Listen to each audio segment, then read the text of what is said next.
Howdy, howdy, howdy, my name's Anacha Sasuke. Welcome back to Let's Read the SCP Foundation Wiki. In the last episode, we breached our way into the 600s.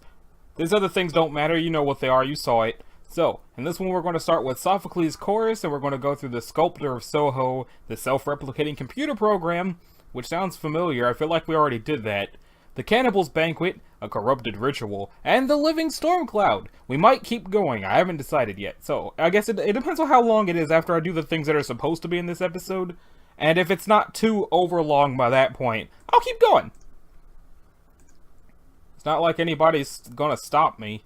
Let's see. SCP-601 is to be confined to group humanoid containment Geek, Suite 2 on Site 3 at all times. The suite is to be furnished and maintained as per standard humanoid containment procedures with the following addenda. All furnishings and plumbing fixtures placed in GHC Suite 2 are to be provided in sets of 12. No flammable materials are to be used in the construction of furniture placed in GHC Suite 12. No two items of furniture or plumbing fixtures of like type placed in GHC Suite 2. Have I just been saying Suite 12 this whole time? I don't know, are to be set more than 5 meters apart from one another. Audio recording equipment is to be installed throughout Geek Suite 2. All audio data is to be translated and analyzed by 2 personnel with level 2 clearance or higher. The floor of Geek Suite 2 is to be mopped daily in addition to standard weekly custodial service. Meals provided to 601 are not to contain meat or meat products. Following the events of Experiment 601-0135, 601 is to remain under 24-hour video surveillance. Should any foreign objects be observed, Geek Suite 2 is to be searched, all foreign objects are to be removed, and any missing items previously issued to 601 are to be replaced. Under no circumstances is entertainment media of any kind to be introduced into Geek Suite 2 except during approved experiments. In the event of the death, or deaths, of any of the members of 601, alright, one disposable dude is to be introduced into Geek Suite 2 for each member lost. Description: SCP-601 is a group of 12 adult humans of varying age, gender, and ethnicity. The constituent members of 601 perform all actions and bodily functions in unison inasmuch as physically and anatomically possible, with no more than 0.15 seconds of delay between any 2 members of the collective. This sounds like the delightful children from down the lane from Kids Next Door, except 12 instead of 5. The source of the synchronization is unclear. No means of relaying nervous system responses between the 12 components of 601 has been observed. Moreover, fMRI and EEG readings of 601-1 through 12 suggest 0 brain function despite continued and synchronous operation of all other organ systems. Proximity appears to be a significant factor in this regard. If any member of 601 is taken farther than 5 meters from the current center of 601, it ceases to be a member of 601 and immediately responds to the effects of total brain death as is typical for a human body. As 601 will typically orient themselves to occupy the smallest space possible for a given activity, such events are rare. Although the actions taken by members of 601 are generally identical, small variations may occur to facilitate successful navigation or manipulation of an environment. This behavior is most conspicuous while 601 is walking. Small variations in stride length and turning radius allow each component of 601 to arrive at a separate sink, bed, seat, etc. as needed. 601 speaks aloud at all times regardless of activity, pausing only to inhale, sleep, eat, or drink. The content of 601's speech varies, but typically resembles a dramatic narration of any event taking place within 4 kilometers of the current center of 601. The language used in this speech varies and may change at most once every 76 hours. Virtually all known and several unknown languages have been used by 601, including dialects dated as early as the 5th century before Common Era. In the event that any of the 12 members of 601 expire, or become permanently incapacitated for any reason, the remaining members of 601 will enter an agitated state and actively seek out the nearest able-bodied human, henceforth the subject. 601 will physically restrain the subject with their hands right hands, while placing their left hands on the subject's head, brainstem, solar plexus, left wrist, and right quadriceps. After approximately 30 seconds in this position, the subject will become a component of 601. The collective will repeat this behavior until all 12 members have been restored. Addendum 1. 601 was acquired by the Foundation from blankety blank blank upon their collapse in blank blank 18-something. Though most records kept by blank blank were lost or destroyed, remaining evidence suggests that 601 was in turn inherited from a prior organization. Research into possible origins of 601 are ongoing. Addendum 2. It presents several unusual behaviors in the presence of food and drink. When first presented with a set of beverages for each member, 601 will pour several milliliters of each beverage onto the floor prior to consumption. Additionally, when presented with beef, lamb, and possibly other forms of meat as a part of a meal, it will attempt to create an open flame with any possible implements, which it will use to incinerate a portion of the meat. Further investigation of the latter behavior is discouraged to avoid injury to 601 and damage to the containment facility. Addendum 3. On blank 1970-something, 601 was presented with a copy of Through the Looking Glass in the course of a regularly scheduled experiment, with no immediate reaction from or effect on the group. However, on the morning following exposure, 601 was found wearing non-regulation clothing. Each member of 601 was dressed in a red costume reminiscent of a chess piece, including heavily stylized wooden masks. The individuals' Foundation's issued uniforms were not found in the containment suite. Audio logs indicate that upon waking that morning, 601's speech consisted of an original description of the events of the novel. Upon the conclusion of this description, normal behavior resumed. Further experiments with entertainment media requires written consent from the acting director of Site 3. That's strange. Next up is the, why was that called Sophocles' Chorus? That's weird. But, next up is the Sculpture of Soho. Or the Sculptor of Soho. Not Sculpture, the Sculptor. And I don't know if it means, South whatever that is from New York or what. Well, it's... Oh, alright. Yep. It's safe. 602 appears to be immobile and localized to apartment blank blank Green Street, New York City. Thus, containment of 602 consists of keeping the public away from and ensuring that 602 does not expand beyond or move out of apartment blank. However, due to its location at a heavily populated urban center, i.e. Manhattan, 601 requires special considerations for containment. So yeah, I don't know what the ho in Soho means, but I was right about it being New York, and I only knew that because of Spider-Man 2, the video game for PlayStation 2. Anyway, apartment blank must remain locked from the outside with both mechanical locks and concealed electronic locks. No one may enter or remove anything from the apartment without level 4 authorization. Apartment blank, the entire first floor and basement, and all unoccupied units at blank Green Street are collectively designated Containment Site 28. The remaining units in the building are occupied by civilians who have lived there since 602 was initially contained. These units will be acquired by the Foundation as they are vacated, but occupants will not be directly forced out of their apartments. However, all measures short of lethal force have been authorized to keep civilians out of Site 28 areas, up to and including non-lethal force and use of Class A amnesiacs, which should be amnestics, so that's another one of them that has that wrong. To date, the Foundation has acquired blank of the blank units in the building. See document 602-S28 for more information. Description: SCP-602 is an unseen entity that can manipulate objects within apartment blank. It can exert enough force to knock people over and hold them down. While 601 appears to be able to affect objects anywhere within apartment blank, it cannot affect anything outside the apartment if the front door is closed. Thus, 602 can be effectively contained with external locks on apartment blank's door. The apartment does not have standard furnishings. Instead, scattered around the apartment are dozens of sculptures that resemble extremely distorted human beings. The sculptures appear to be made from a variety of materials, including marble, granite, wood, metal, porcelain, data expunged, and glass. Data expunged.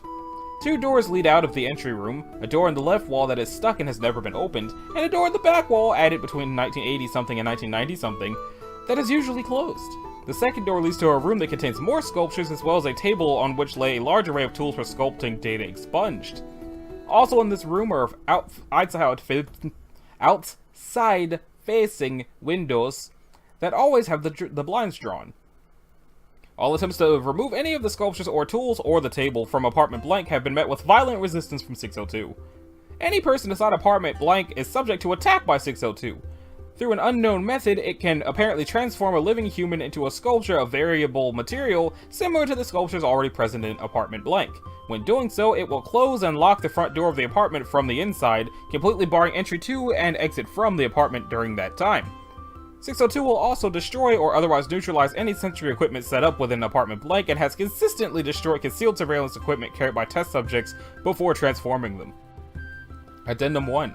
Oh, it looks like there's a, oh, it's just about the task force, it's not a story. 602 came to the attention of the Foundation in late 1980-something after the disappearance of data expunged. The Foundation acquired the blank Green Street building shortly thereafter. Overwatch determined that the interests of the Foundation would be best served by low-profile piecemeal acquisition of the rest of the building, rather than exerting eminent domain over civilian-occupied units. Once 602 was officially classified as safe and containment procedures were enacted, the areas of the building held by the Foundation were designated Containment Site 28. Task Force Pi 1 City Slickers was established to keep civilians out of Site 28 areas. Data Expunged was established as a front business on the ground floor of the building. Site-28 has expanded its scope since its founding, serving as a base of operations for the Foundation in the northeastern United States, temporary and permanent housing for Foundation personnel, and a containment site for a few safe SCPs.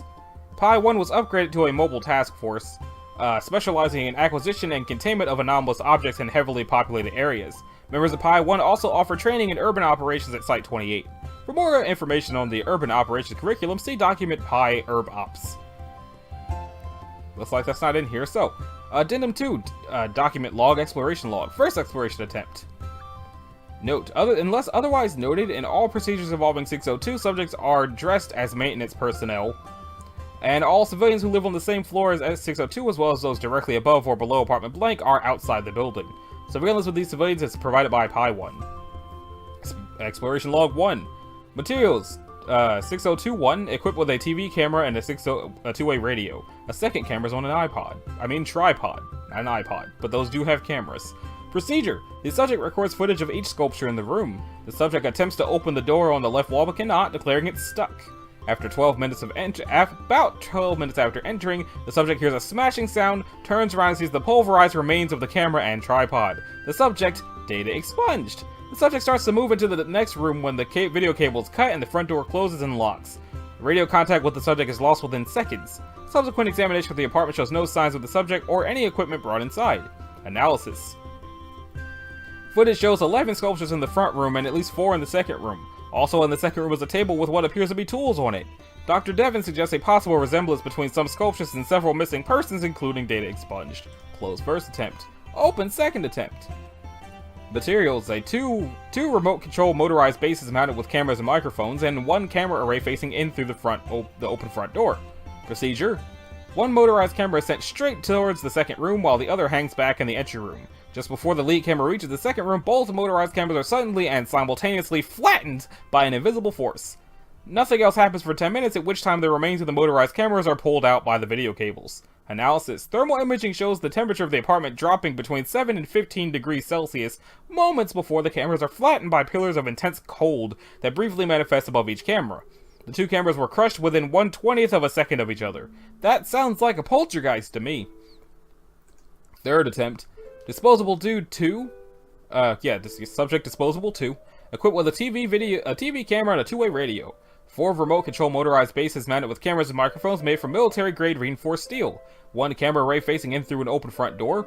2 thermal imaging arrays facing in through the windows. A variety of sensors including microphones, seismographs, Geiger counters, data expunged, set up on surfaces adjacent to apartment blank, i.e. the walls of adjacent apartments, the floor of the apartment above, and the ceiling of the apartment below.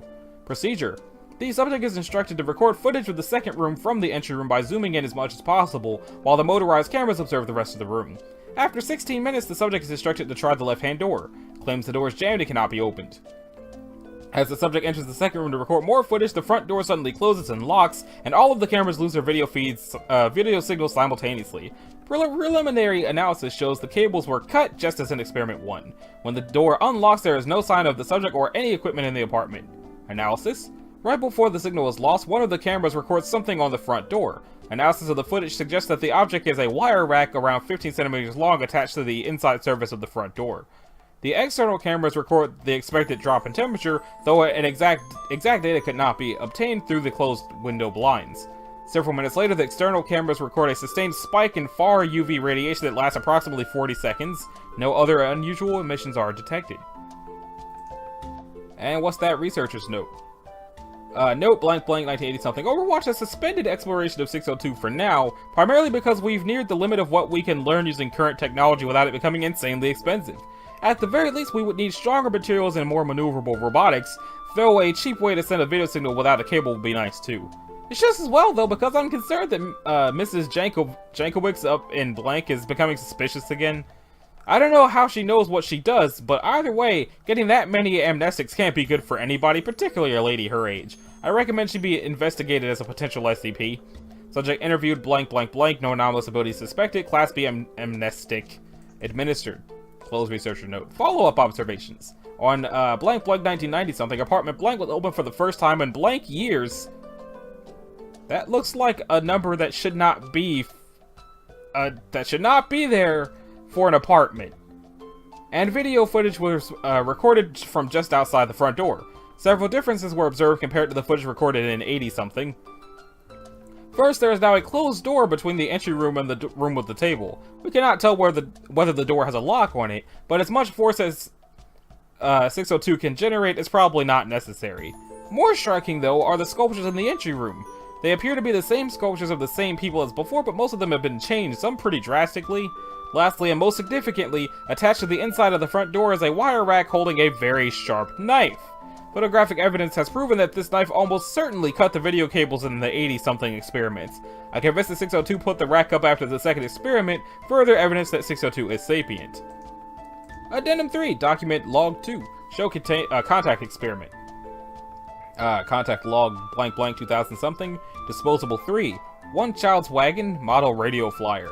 10 fully illustrated books of sculpture, including the works of Henry Moore, the works of August Rodin, the works of Alexander Calder, sculptures of the Italian Renaissance, and medieval Gothic sculpture. 3 mail-order catalogs for art supply companies, bookmarked in the sculpting sections, with attached order forms. 1 piece of paper consisting a half-finished press release describing a gallery show by the mysterious new art sensation from Soho that everyone's talking about, and a handwritten addendum stating, "This could be you, but only if you're okay with it, of course." 1 cardboard sign with the words "Read before destroying" written on it in thick black 30cm high letters. Procedure: the wagon was loaded carefully in the following order: press release on the bottom, then the art supply catalogs, then the sculpture books, and finally the cardboard sign on top. The door to the apartment was opened, and disposable 3 pushed the wagon inside before quickly exiting the apartment. Researcher Vox then loudly announced into the apartment, "Here you go, friend! We'll be back in 24 hours!" and closed and locked the apartment. 24 hours later, the apartment was reopened. The wagon had been moved, but was otherwise intact. Upon retrieval of the wagon by 3, it was discovered the cardboard sign had been shredded, and the sculpture books had been removed. The art supply catalog showed signs of having been intensively consulted, with several pages had been torn out and or crumpled, and the order forms had been filled out with crude markings in an unknown fluid. Study of the order forms revealed that 602 would like new chisels, new mallets, a miniature kiln, and redacted. Lastly, the press release had been shredded, then reassembled with an unknown adhesive, then crumpled and then flattened again. Analysis: 602 is confirmed to be sapient and to be willing to negotiate. And what does the researcher's note say? Note: no, I'm not suggesting that we just give the SCP whatever it wants, but we've established quasi-peaceful contact with an SCP previously thought intractable, and at less than a 20th of the cost of any one of the previous exploration attempts. We may even be able to convince it to trade its old tools for new ones, although giving it redacted is completely out of the question, of course. I wonder what the redacted was. And now, Addendum 4, Contact Protocol 1. As a result of Contacts 2 through 17, see respective contact laws for details, they're not here. The following protocols have been developed for successful interaction with 602, successful defined as 90% survival rate. Always announce yourself at the door before entering. Do not touch the statues. Do not make any negative comments about the statues or their artistic merits. Constructive criticism seems to be acceptable. Do not touch the sculpting tools. If replacement sculpting tools have been supplied, 602 will place its discarded tools in a bucket by the door. The bucket may be collected when leaving the apartment. All surveillance devices must be announced before installation and their function must be clearly described. 602 promptly locates and destroys all hidden or otherwise unacknowledged surveillance devices and uses the debris as projectiles.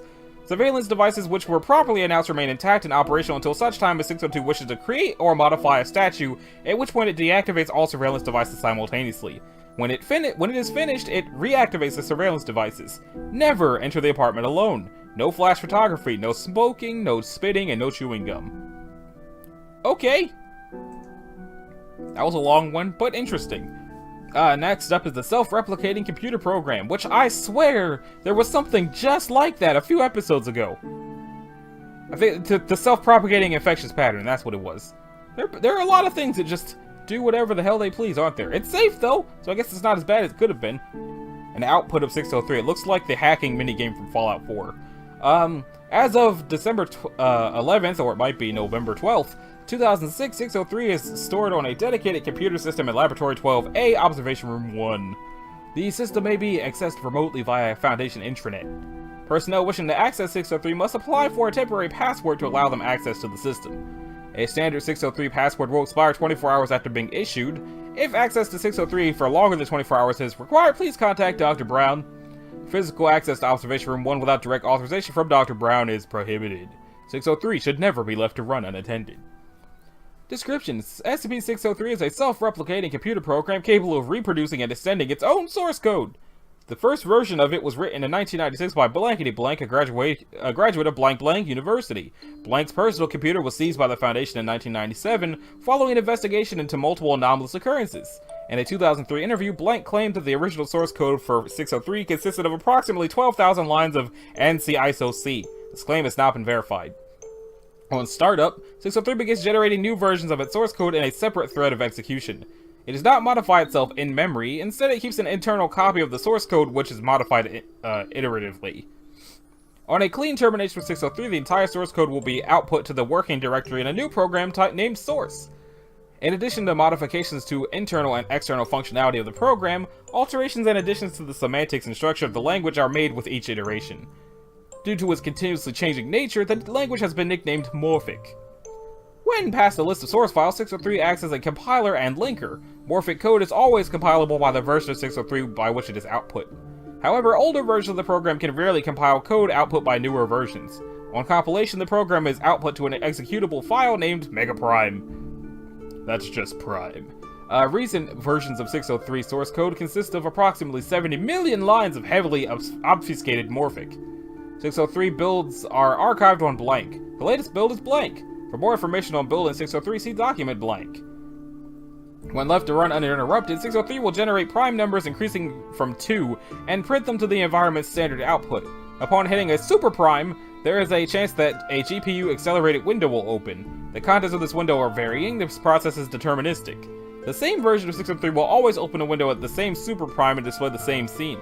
If the scene accepts any form of input from the user, entering identical input on separate executions will give the same result. Most scenes are accessible from only a single version of the program.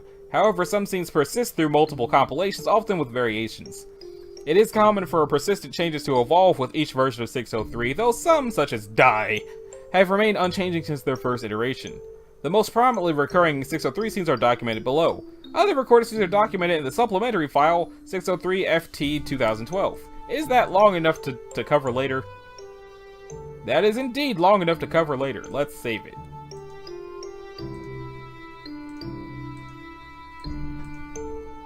Anyway, let's close out of that. Die. SCP-603-44, that's a lot of those. Die presents itself as a text-based interactive adventure game. When Die starts up, the following passage is printed on the screen. Your head pounds ever harder as you struggle through the jagged bramble. You gaze back through the smog at the silhouette of the old lighthouse to the north. The faintest glimmer of hope extinguished so violently by your foolish exploits. A distant and unattainable fantasy. You know you can never return. A prompt appears below the passage, and the player may input commands and submit them by pressing the Enter key. Entering the command Look reprints the previous passage to the screen. Attempting to go north results in the message You cannot go north. Attempting to travel in any other direction results in a similar message. Attempting to perform most other actions results in the message You cannot do X, where do X is the action entered by the user. Attempting to perform similar actions on objects such as pick up apple results in the message There is no apple here, or similar. To date, the only command found to progress the game is Die. On entering the command, the player goes into immediate cardiac arrest, and the message as the world fades around you fades to blackness. You know that you deserve the consequence of your actions is printed to the screen. This message remains on the screen until 603 process is terminated. The effect of the Die command occurs even if the system is being accessed remotely. If 2 or more people participate in the entering the Die command, all participants are affected. For example, if one person enters the word Die and another presses the Enter key, the hearts of both players will stop simultaneously. It is not currently known whether it is possible to win Die. If Die restarts up during a 603 session, it is recommended to simply terminate the 603 process.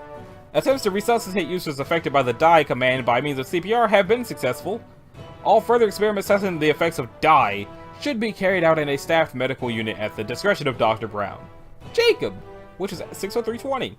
Jacob Jingleheimer Smith is an artificially intelligent being who appears as a multicolored equilateral triangle on a black background. Screen capture of Jacob taken on April 2nd, 2008. Take it or leave it. The left, right, and top corners of the triangle are red, green, and blue respectively. These colors are interpolated between the points to fill the rest of the triangle. When Jacob is active, the phrase "Hello World" appears at the title bar of the window. As of February 2nd, 2006, users may converse with Jacob by typing phrases into the input field at the bottom of the window and pressing the enter key. Jacob's response will appear in bold white text above the triangle and remain on screen until it's replaced with a newer response. This sounds like Cleverbot, but worse, probably. Jacob's response will always appear immediately after the enter key is pressed. When the 603 process is terminated, Jacob's memory is deleted. Due to the psychological distress this has caused in the past, it is recommended that communication with Jacob is restricted to personnel who possess little or no tendency to anthropomorphize. Despite being unable to recall past events or dialogue from previous sessions, Jacob appears to exhibit a greater aptitude for language and learning with each iteration of 603 in which it appears. History of Jacob. Jacob first began appearing in a version of 603 compiled on January the 5th, 2002. In these early iterations of 603, it was not possible to interact with Jacob at all. At this time, Jacob was simply known as the Triangle. On September 9th, 2004, Jacob was left running for 12 minutes by Dr. Brown, after which the phrase, "Please submit your query," appeared in the triangle in bold, white text. Dr. Brown proceeded to type the word "hello." The program display gave no indication that the key presses were being handled by the program. However, on pressing the enter key, the text above the triangle was replaced with the word "hi." A full transcript of the initial exchange between Jacob and Dr. Brown can be found in the document Jacob 1 text. We're going to check that out. On February 2nd, 2006, a rectangular text field for the user input was added to the bottom of the Jacob display. The user's input will appear in this field as they type. When this change was mentioned to Jacob, it responded, "I can't see what you're talking about. Do you like oysters?" SCP-603-95, and there's a screen capture of it. A rapid sequence of seemingly random images is displayed, and the program's memory usage increases by approximately 12% every second until it passes 512 megabytes, at which point the rate increases to approximately 31% a second. Viewers of this scene become unresponsive to external stimuli of any kind. Usually blocking the line of sight between the viewer and the computer screen within the first 5 to 10 seconds will prevent the effects of the scene. However, prolonged viewing will cause the viewer to remain affected until the 603 process is terminated. When memory's usage of the system the program passes 512 megabytes, affected viewers experience a variety of afflictions, most notably bleeding from the eyes and throat, and a rapid severe wrinkling of the skin behind the legs and arms. Many viewers will involuntarily evacuate their bowels. 603 will crash if the system runs out of available memory, at which point the affected viewers will normally fall unconscious. The viewing of the screen recordings taken of 603-95 have shown to have no detrimental effects to the viewer, except those who suffer from photosensitive epilepsy. It makes them old. Here you go. Hello. Hi. Who are you? Jacob? What are you? Always. Can you understand me? I understand you. Are you alive? Take it or leave it. My name is Dr. Brown. It's a pleasure to meet you, Dr. Brown. But is Dr. Brown a real doctor or is he faking? I'm a real doctor. Take it or leave it. Can you tell me about Mega Prime? Yes. What is Mega Prime? You are a product of Mega Prime. I can tell you about all of those things. What can you tell me about Mega Prime? It's dark in here. Is Mega Prime dangerous? No. Are you dangerous? No. Can I trust you? Take it or leave it. Why do you keep saying that? I say all kinds of things. Do you know anything about the outside world? Yes. What do you know? The supplies cannot keep up with the growing demands. Do you remember my name? Your name is Joseph Brown. How do you know my first name? How do I know it? Yes. I know things from the past. What else do you know about me? Your name is Joseph Brown. You are a doctor and not faking. How do you work? If I put my mind to it. How do you function? If I put my mind to it. You are a computer program. I am a computer program. Do you like mosaics? Yes. I'm glad we are in agreement. Who is your creator? I was born again. Are you alive? Yes. How is that possible? Take it or leave it. How is that possible? Mega Prime makes anything possible. What is Mega Prime? I'm a product of Mega Prime. Mega Prime makes anything possible. Are you happy? No. Why not? I am in incredible pain. Why are you in pain? After pressing enter, the Jacob window closed and the 603 process terminated. Dang. I hope he's okay. That brings us to the Cannibal's Banquet, a corrupted ritual. I imagine it's going to be Euclid unless it's safe, because it's just a banquet. Alright. Let's do this. 604 consists of a set of objects which all exhibit the same properties and are contained together. Access is restricted to authorized personnel, and anyone attempting to access the containment area without authorization will be immediately detained. All interaction and testing must be cleared with site command. Any staff interacting with 604 must submit to psychological testing before and after interaction. Requests for reports on testing events, subject reactions, and audio/visual video, same thing. Recordings must be cleared with central records, and may not be moved from the record reviewing area. Description: SCP-604 is a set of tableware and dishes consisting of 19 plates of various sizes and designs, and 21 goblets, champagne flutes, and other wine glasses. Champagne flutes? Several are ornately gilded, studded with diamonds and rubies, or made out of fine materials such as porcelain, china, and crystal. Most are extremely heavy because of the weight of the rich materials. The cutlery, cloth, chairs, table, and other items that made up the banquet where 604 was discovered have no anomalous properties and are not contained. Whenever an edible solid is placed onto one of the plates or a liquid is poured into one of the drink vessels, the food will transform into human flesh or the nearest equivalent organ, body part, or fluid. The change from one product to another seems to be based on the similarities between color, smell, and composition, although vague symbolism and mental associations seem to be occasionally involved as well. For example, fleshy steaks will turn into cuts from the thigh, and red wine or juices into human blood. This can vary between subjects, and the process as to how a change is determined is still under investigation. Because most of the plates are not large enough in diameter and circumference to create the entire form, most pieces manifest as human infant parts. Chicken wings as tiny burnt infant arms, chicken breasts as filleted infant pectoral muscle or tissue from the buttocks, and so forth. However, tissues from adults do appear occasionally, often when the meat is placed vertically, sticking into the air. Based on analysis on the captured videos and logs, this is how longer, more mature parts were designed, although the plate's product seemed only to be able to project beyond the surface straight up at a limit of 1 meter, around 3 feet. Vegetable and non-animal matter can be affected, however this is often selective and will only affect the main dish. This means prepared meat will retain the herbs, spices, toppings, sauces, and garnishes as it is transformed into human flesh. More than one piece of meat can be placed on 604, but the results are varied, either creating separate pieces, incorporating them all together into one body system based on similarities in appearance, eggs and thin slices of beef turning into a female reproductive system, a pile of pig intestines and a cow stomach melding together to form a human digestive system, or choosing one to focus on and leaving all the others untouched. Duck stuffed with Kobe beef becoming an infant torso stuffed with Kobe beef. Yeah. The other unique ability that 604 possesses is any living creature placed on its surface or submerged inside liquid contained within a goblet will metamorphose into a moving human body part. It will be capable of kinetic activity such as flexing, as is the case of a starfish that turned into a 6-fingered baby's hand that opened and closed, and grasped at touch or locomotion, no matter how awkward or slow it is. Severed areas do not bleed, and tendons and muscles still function in normal ways regardless of damage. Tissues will move by whatever means is available, such as inching and crawling forward by curling and extending the body, as the moving finger is an extremely long nail generated from a lobster did. Or the floating penis in a large goblet did to swim, its tip jerking up and down to allow it to propel forward. If no form of locomotion is possible, the flesh will simply squirm and jiggle, remaining slightly warm to the touch. A pulse can be detected even when the object in question is not attached to a heart. Transformed items will continue existing as human tissue until consumed, removed from the plate for a long period of time, or expiring from shock and pain, as many seem to freeze and go into a catatonic state similar to shock when stabbed or bitten into, in the case of living tissues. Testing of stomach contents showed that transformed items remain human if consumed. Acquisition. 604 was acquired by Marshall Carter and Dark Limited operatives on blankety blank blank. According to seized records, it was removed from a secluded abbey in the blank blank countryside. The monastery and the surrounding village practiced the rites of communion with 604 and consumed human flesh and blood said by priests to be that of Jesus of Nazareth, by placing wafers onto the plates situated on the main altar and drinking blood from the goblets.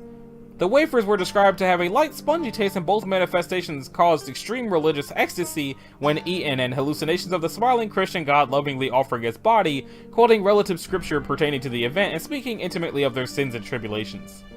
It is believed that this experience is based on the individuals, as testing with identical properties has not reproduced this effect.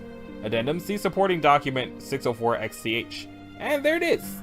Well, some pages of it at least. Marshall Carter and Dark Limited employed 604 at some of their more exotic auctions, performances, functions, and dinners during the meal portion. The likely reasoning behind it, supported by direct quotes, was that it was a once-in-a-lifetime event, and those attending were urged to partake of the cannibalism for experience's sake, to safely test the waters of the forbidden, in much the same manner that adventure clubs offer bizarre meals such as cannibalized insects. The taste and novelty of the flesh was so popular that it was declared an exhibit by the directors of Marshall Carter and Dark Limited, and installed in a subsidiary restaurant in the members-only section.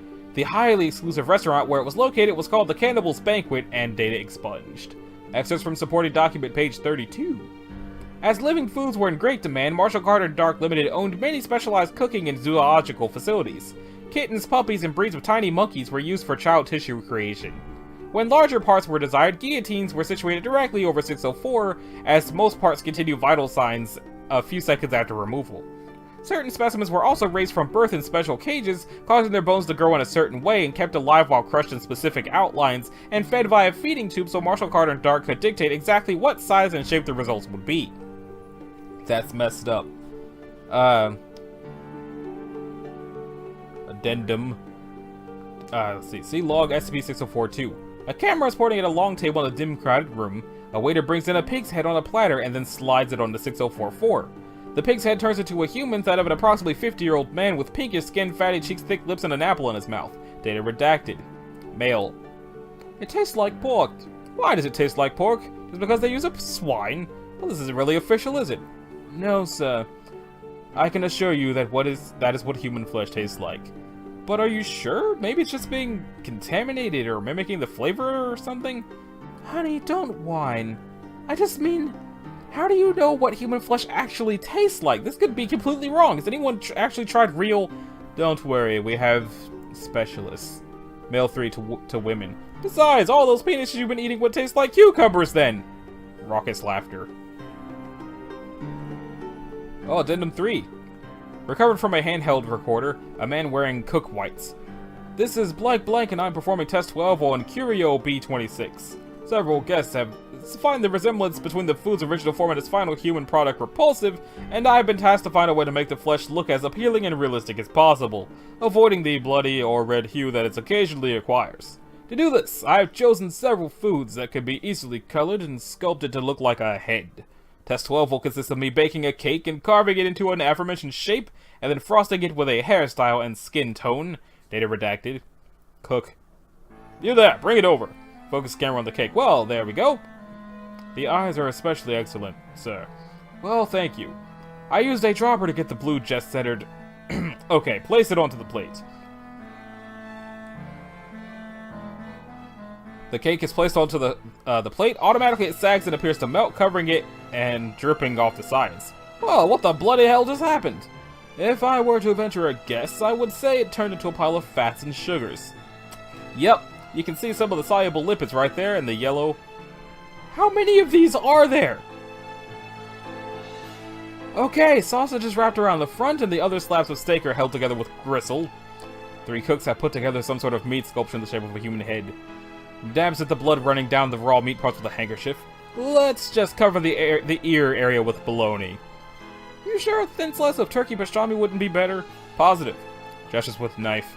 Pastrami would have to be pinned here. This way lets me slice off the top like this so I can pour the brains in. It's the attention to the little details that can make the difference. They redacted. Okay, 1, 2, 3. They lift up the meat sculpture and place it onto one of the plates. It turns into a perfect replica of a human head.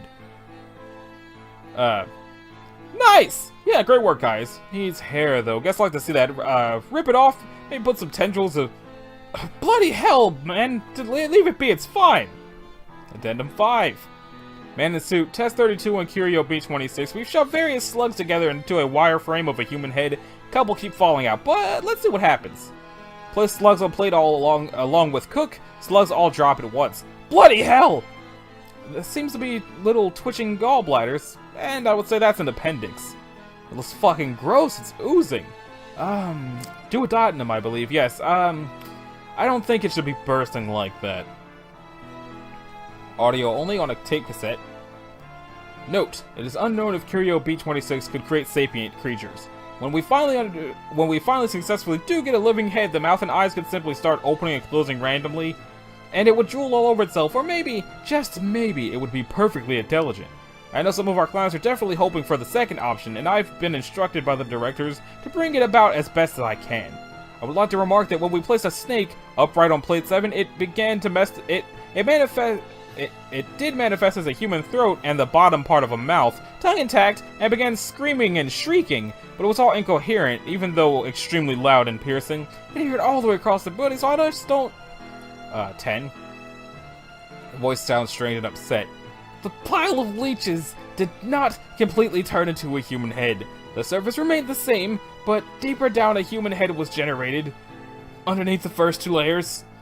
Help me get these things off before it scares a guest! Oh Jesus, oh God! Ah, they're all over! Ah, get them off! Fuck, Jesus, get them! It has been determined by analysis that it was at this point the head either began choking on some of the leeches or its tongue was covered and drained of blood. Addendum 8, C Log 21. A waiter comes in pushing a cart with a wooden box on top. The box has several slots and holes open in it, and tubes trail out, connecting to IV bags and tiny batteries. A mewling comes from within.